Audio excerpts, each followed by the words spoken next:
Hey guys, Rorius here. Welcome back to Blue Shift, or Half-Life Blue Shift I should say. Now right off the bat, something I should clarify. The final episode of Opposing Force just came out the other day. Do I have to shoot this? There we go. Turn off all the power. And that turns off this, this security door. There was a... Oh, I can just walk into it. I was talking about Blue Shift at the last episode of Opposing Force, which just came out today, my time, as of recording. I was gonna say, does that hurt? That head crab died when I walked into it. It's just, it is so loud. 1 second. Okay, I think that's a little bit better. Yeah, I was at the end of Opposing Force. I talked some hard smack against Blue Shift. And someone mentioned that they were like, but I like Blue Shift. And I realized that perhaps my wording was a little bit harsh. When I talk about, like, okay, I can't break those. Oh, they're flammable, not... That usually means you can blow them up. No, I talk pretty strongly about Blue Shift being like the worst of the Half-Life 1 games. But I love Blue Shift, don't get me wrong. I love Blue Shift. How did you get through the power lock? Well, it doesn't matter. The only other way out of here is through the canal. If you don't tell anyone I'm down here. I think they're trying to kill us all. Now get out of here. The canal is where you want to be. Yeah. Is there no way out this way? No, okay, you have to destroy that. I thought it might have been a secret. But no, you have... Leave me alone. I want them to hear us. If you want to escape, go through the canal. Yeah, yep. I'm going. Yeah. When I talk about, yeah, as I said, when I talk about Blue Shift being the worst of the Half-Life games, that's a pretty high bar to be below. You know, it's many games are worse than the other Half-Life games. You know, I still love this game and I still enjoy it. I wouldn't play it if I didn't like it. You know, but like when you compare it purely with, oh god. When you purely compare it against the other games in the Half-Life series, Half-Life 1 and Opposing Force being the ones specifically, god damn it, it just doesn't hold up the same kind of, it's just not as good. It's just not as fun, not as, like, game-changing, if you will, I guess, in ways. Like, it doesn't add a whole lot.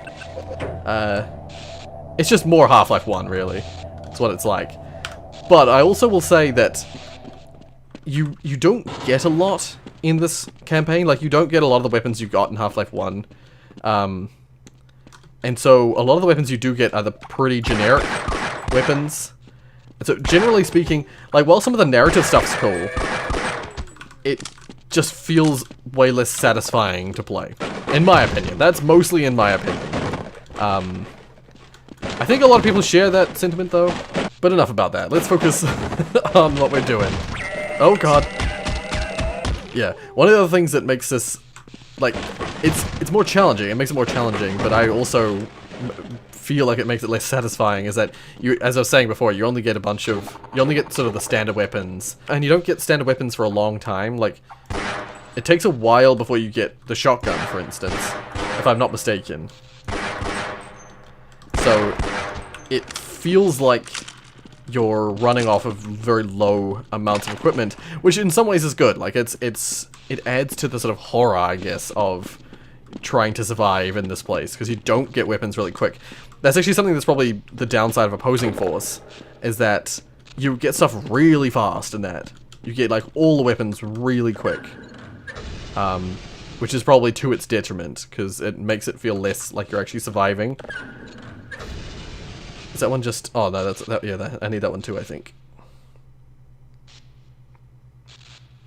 I think I need it like that, don't I? And then I push this one up next to it.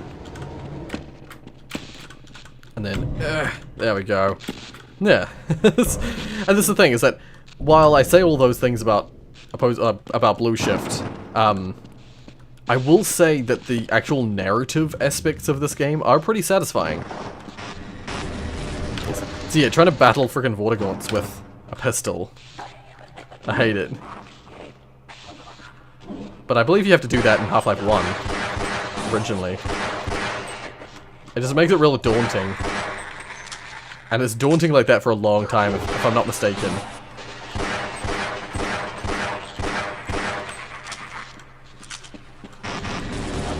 Oh god.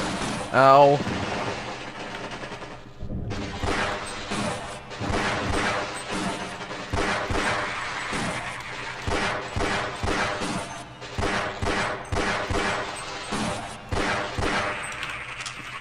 But then again, like, because you're only fighting the old aliens and you're only fighting Vortigaunts with like a pistol and stuff like that, it brings back the mechanics from the first game that got sort of left behind and forgotten in Opposing Force. So there's definitely like positives to this. And as I said before, like some of the narrative aspects, the like, oh god. I was just like exploring and then I level transitioned. I won't say too much about, wow, loud. I won't say too much about the story stuff. But there are some sections of the story that are actually really cool, really neat, and interesting. Oh. I don't remember this.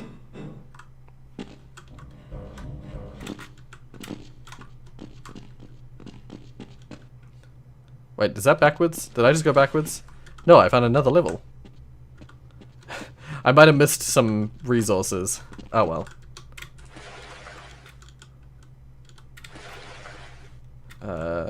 Flow control? I was gonna say, I know that's gonna make the water rise.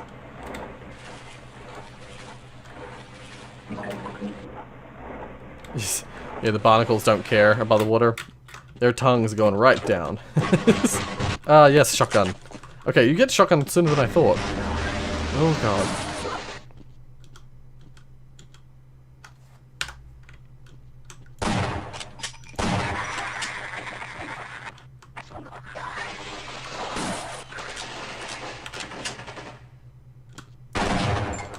God damn it. I know I can kill them in 2 shots. So when I have to kill them in 3, it feels like such a waste. Yeah. No, I just remember this game being very like, oh. Screw you, buddy. I just remember it being like tough in the sense that I was feeling like I was always out of ammo. I was always so low on ammo. But I think that inherently does come with the fact that you don't get the ultra powerful. You don't get a lot of the ultra powerful weapons that Gordon gets.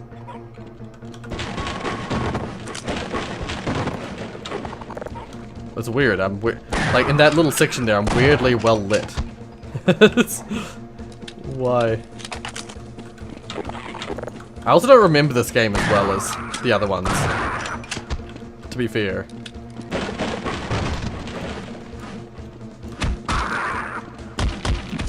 Ow. Damn it, I forgot he does a double swing. I don't know why I decided I wanted to kill this one with a crowbar.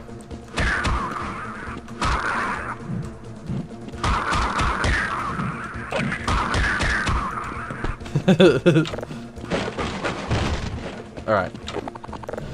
Okay. Yeah, I don't know why I decided I was gonna do that. Just got myself hurt for no reason.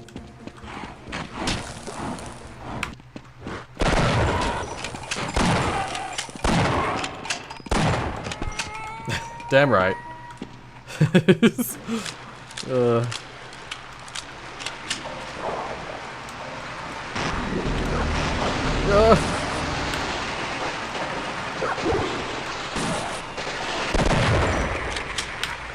Okay. No!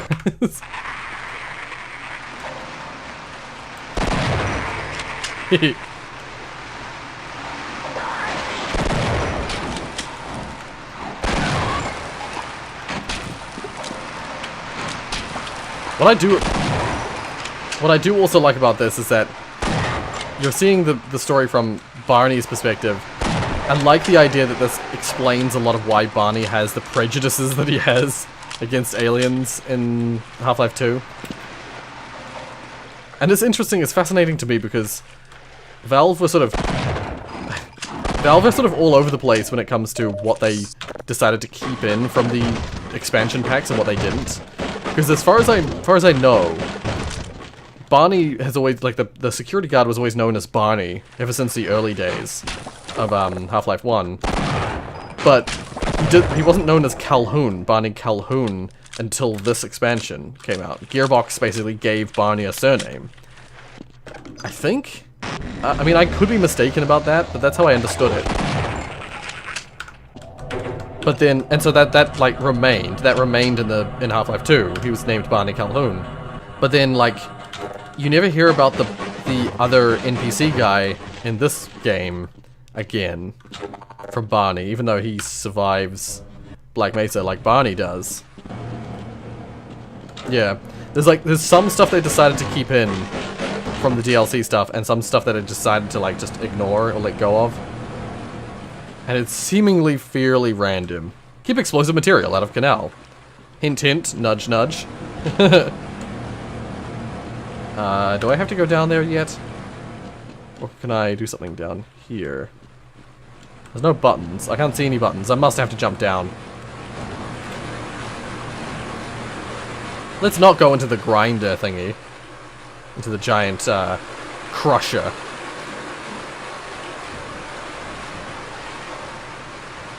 Wait, am I looping? Didn't I come from here? Yeah, I went up that ladder. What the frick? I've looped.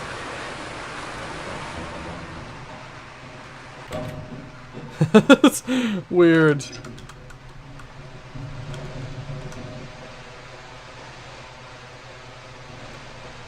Is that still turning, or is it... That's weird. It didn't turn these off. I thought that was the whole point of turning that valve. Okay, let's just land in the water. Wait, what? Yeah. Oh, here we go. So that'll turn those ones off. Yep, okay. But that other one, that other valve turned this one off. Oh, cool. Shotgun. I think that shotgun is slightly ahead of the previous shotgun that we got. Sorry, slightly behind. So, like, that was technically the first shotgun we could have got. I don't know, something like that. Whatever the case.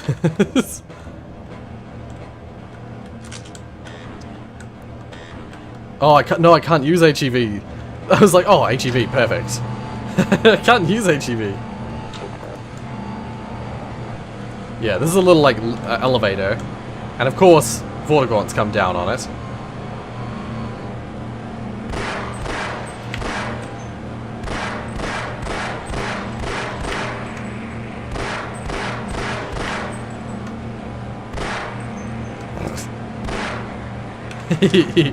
Sniped. Let's go down here. Let's just hop out here and go up this way.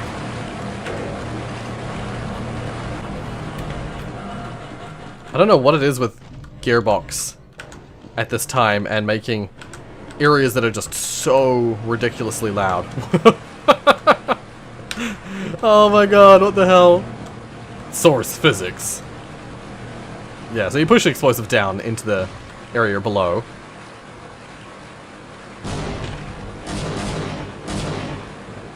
Yeah.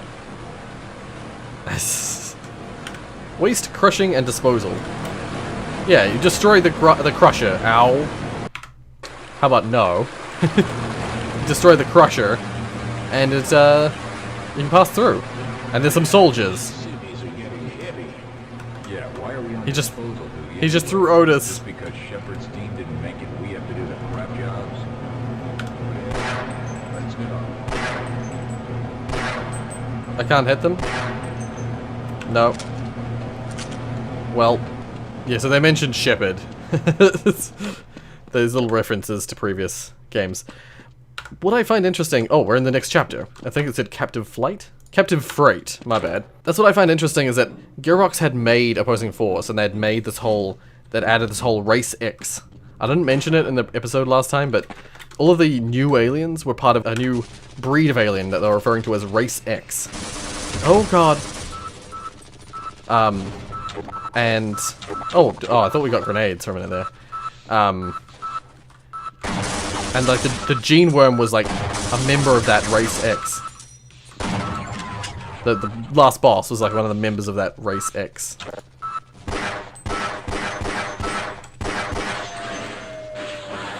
Oh, am I out of... Oh, I thought I was out of pistol ammo for a second there. Because I must have accidentally switched weapons without really meaning to. That was weird. Let's hop in here. Grab all these grenades. Oh, and some health. Nice. Perfect.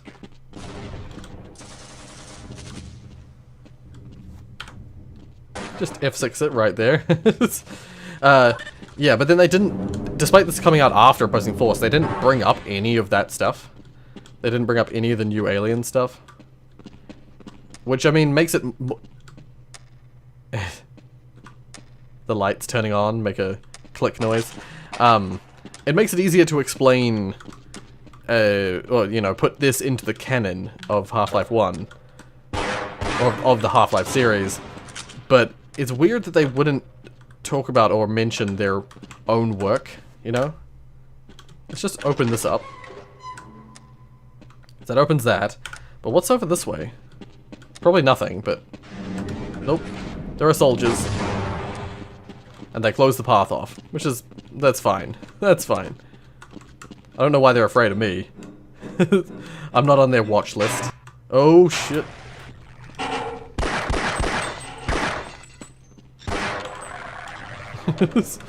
Barney sees a lot of head crabs in this. And so that's why I feel like it works well with his, like, hatred of head crabs in the main in Half-Life 2. But yeah, a lot of this game, like... Oh, I touched the steam pipes. High temperature steam pipes. Damn it. That's fine. This is fine.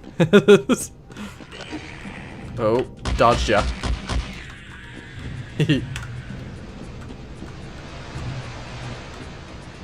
Oh, how did he get underneath it?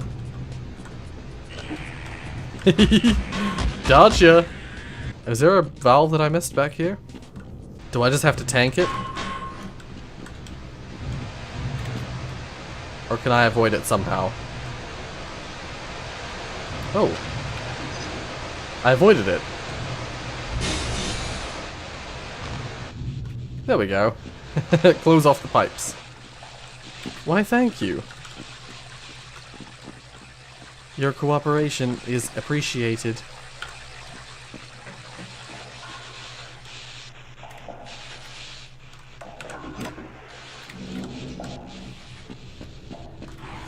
Oh god.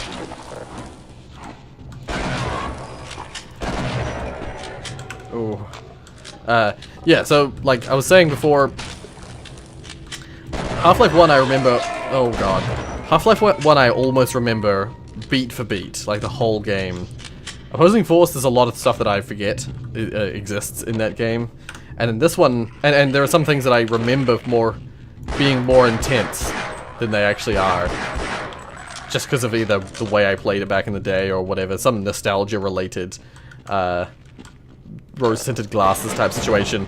This game I remember the very least about. I remember highlights about this game. Like, I remember much of the later game stuff. The big like, big scene moments, I guess. But there's plenty... Oh? Where? There he is. But there's plenty, especially in this early stage, that I just forget. I completely forget. And it's not because it's like bad or anything, it's almost entirely because I didn't play it very much. Compared to Half-Life 1, which I played a lot, I didn't play this nearly as much. And I did way less of the, Half-Life 1 I kept doing, like, no-hit runs and stuff like that, back in the day. Opposing Force I did too. I definitely did no-hit runs of all the games, but, like, Half-Life 1, I did way more of that stuff. Oh, head crab. Killing my fun. 100%, it kind of pains me every time I have to, like, when I'm playing this game on the channel, when I'm playing the Half-Life games on the channel, it's kind of it's actually genuinely painful for me to allow myself to get hit. Because I'm so used to doing stuff like the no-hit runs that allowing myself to just have damage on my health or armor, it's just painful.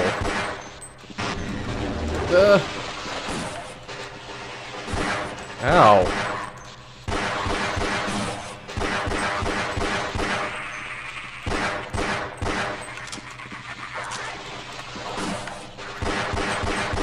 And I'm so eager to conserve my ammo, but most of the time I have so much ammo, you know? I'm never lacking, usually. And I actually have this now. I don't remember where I got it, but I have it now. Ow! The fucking head crabs. I remember that. I remember that being a thing. So there's just a friggin' ton of head crabs. I better kill the head crab. Nope. Somehow the head crab got through the whole area without getting electrocuted. I remember in Half-Life 1...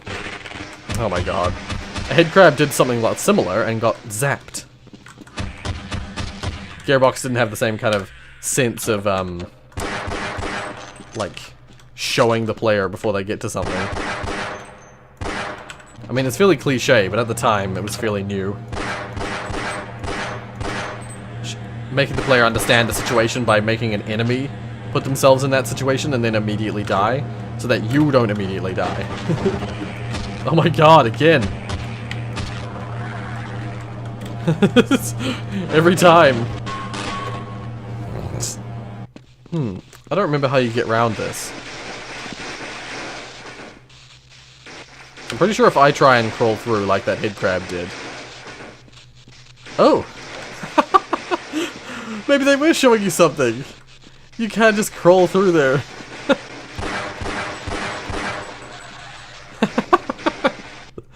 Oh my god. I'm genuinely surprised.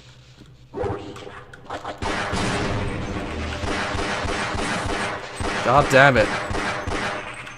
Bastard. Piece of shit.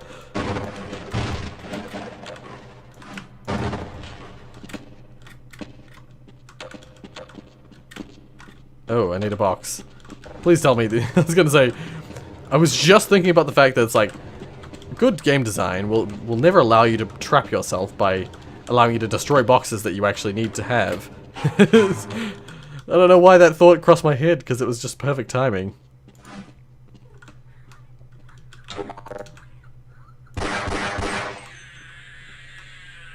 That's weird. I could hear this guy on the right. I could hear him on my right. It must have been this one.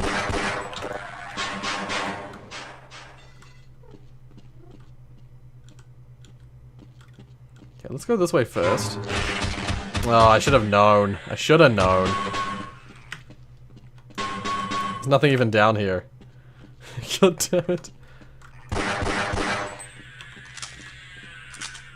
Okay. Oh my god.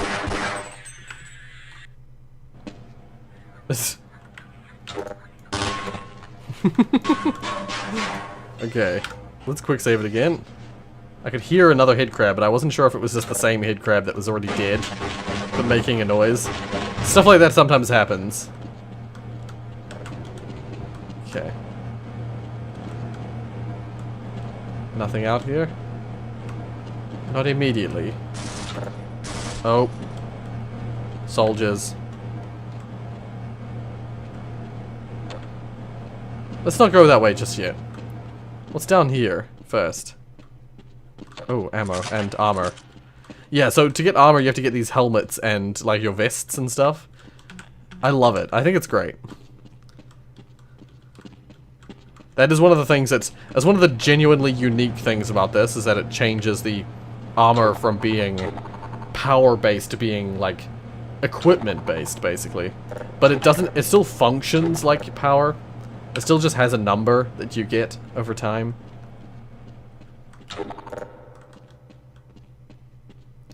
Yeah, it kind of sucks that the first time you come across these guys, the only weapon you really have... Oh, actually. Why did I stand so close? Any benefit? I appreciate your help, but I'm afraid those bastards did their damage already. If you were trying to reach the freight yard and hope of escaping it, just forget about it.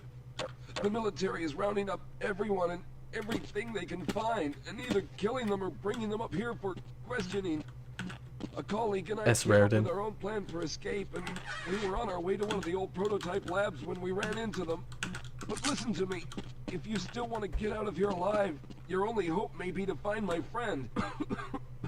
Yeah, here it is. Past the soldiers, find Dr. Rosenberg. Rosenberg, that's it. You may have a chance to get out of this place. Yeah. So, this guy's nearly dead. He probably would have been nearly dead as well because I...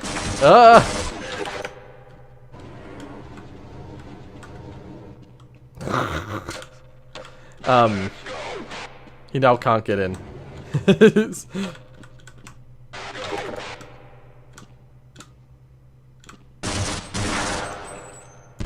Let's just shoot his arm. I was trying to shoot him in the head, but then I missed with a shot, so I was like, ah, screw it.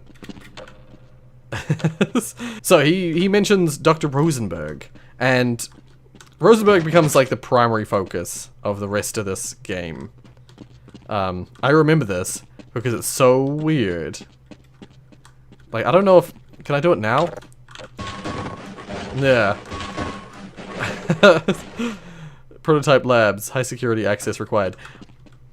I think I need to come back here with Dr. Rosenberg. I have the feeling that I have to come back here.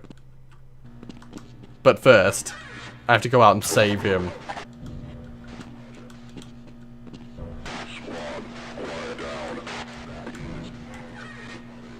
Yeah, this is a pretty cool map, if I'm not mistaken.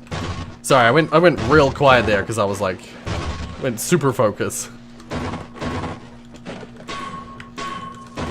Okay, remember there's 3 health kits in here. Yeah, this bit's neat because it's such a winding, open area. It's like not like a normal linear path. It's like a whole lot of different paths that all like surround this one area. Oh god. 2 can play that game.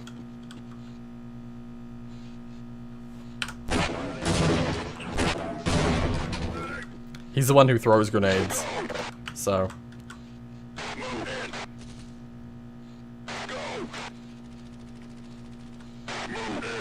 Are they not gonna come in here?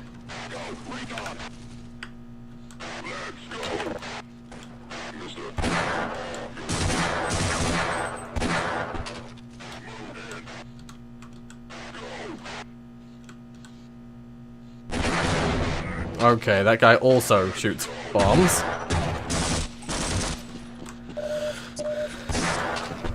Well.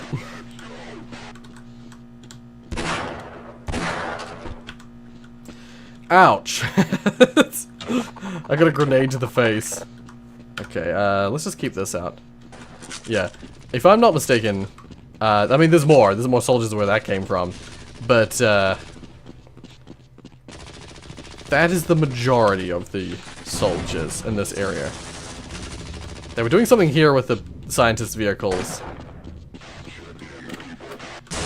Yeah, I was gonna say, I knew there was another guy in there. I recalled the windows having soldiers in them. You can avoid having to deal with the windows if you go to those floors, because every floor of this building is accessible, if I'm not mistaken.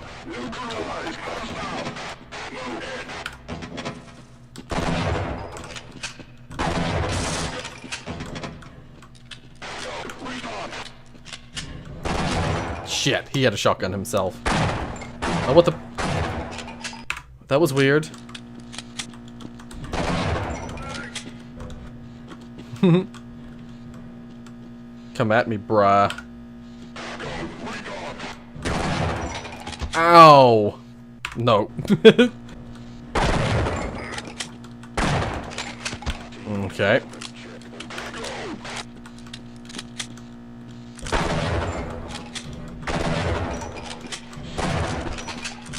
Wow, hunted. like, common prey. Oh, I can't even get access to that level. Damn it! Well, I'll be back. Wait, what the hell? Oh, do I have to go through... Oh, no, you can't avoid the windows, because you can... The way you get into the windows, the way you get up to the upper floors, is you go through the window. Ah, that's right.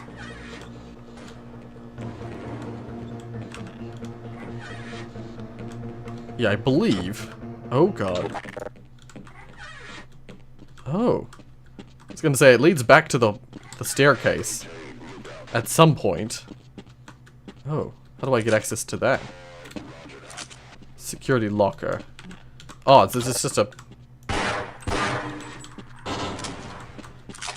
There we are. Yeah. Oh, hell yeah. And I believe it's something like, it's 60 HP, or 60 armor for a vest and 40 for a helmet. Yeah. I'm gonna explore a little bit more here because I know you can get access to the stairwell from here. That's all I wanted to do. I just wanted to go and open that door. Once you open it, it's open, you know, and you can come back that way.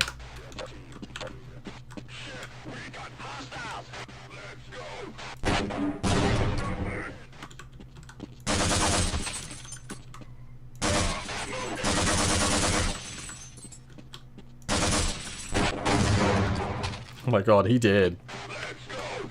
He so did. Oh god, I gotta reload.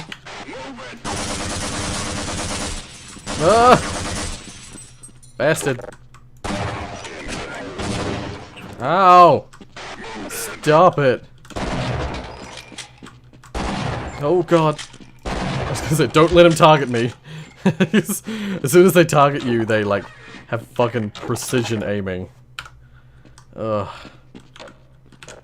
Yeah, that's the thing, this game, this DLC, Blue Shift, is not easy. Thankfully it's giving me a lot of health kits and stuff. This game is being very generous with its armor and health. Okay, I heard that. I heard a Vortigaunt noise. If I'm not mistaken... This area, does this area even have anything? Help! Someone let us out of here! Yeah, there's scientists in here. Rescued at last, thank God you're here. No, I'm afraid I'm not Dr. Rosenberg. That's right. Yeah, you run around for a while looking for Dr. Rosenberg. This one has a Vortigaunt in it. I didn't realize it did not have that reloaded.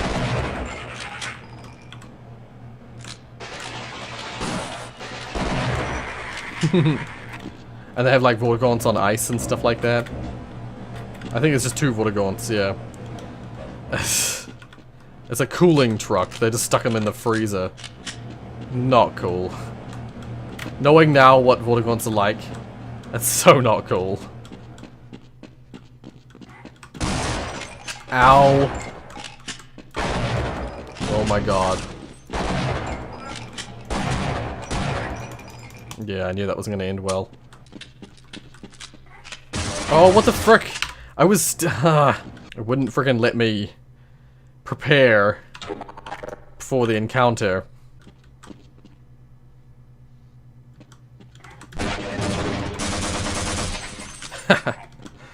How do you like that? 2 can play that game.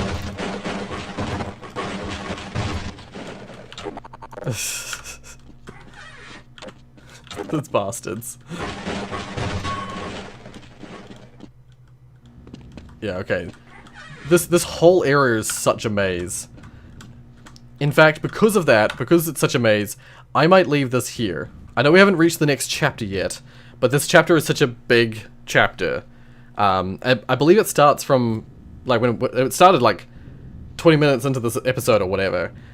And it doesn't end until, like, we have to do a whole lot of fighting out here, if I'm not mistaken. And then we save Dr. Rosenberg, and then we bring him back to that elevator that I, like, opened up. Normally you bring him back there, and he's like, there was a door here before. And then you break open the thing. He gives you, like, a hint, basically, that says that, look, there used to be something here. Can you please open it for me? and then you open it, and there's an elevator there, and you go in, and that's the end of Captive Freight. But that's probably another 20 minutes away at least. So we'll leave this here. Rather than have an hour-long episode, we'll leave this here. Yeah, the chapters I don't think line up quite as well as they did in Opposing Force, but that's fine. Like, it's no big deal. Chapter length isn't a big, high priority on my mind when it comes to these kind of games. Like, some chapters will be short because they have only a small subject matter. There might be a boss or whatever. And then other chapters are, like, fleshy and full of stuff to do, like, full of gameplay, I guess, in this case. This is a cool chapter, though. I like this chapter because of the way it's laid out. Like, we went into the offices area, and then we've gone, like, off to, like, we've branched a couple times in a way that, I mean, we could have branched differently and got here differently, I believe. There's definitely a lot of branching in this area, and it's hard to see everything, but it's great for exploration. It's great for having your own experience getting to this stage. So, yeah. I think it's neat. But whatever the case, until next time, if you like what you saw, hit like. If you want to see more from me, then subscribe. Thank you so much for watching, and as always,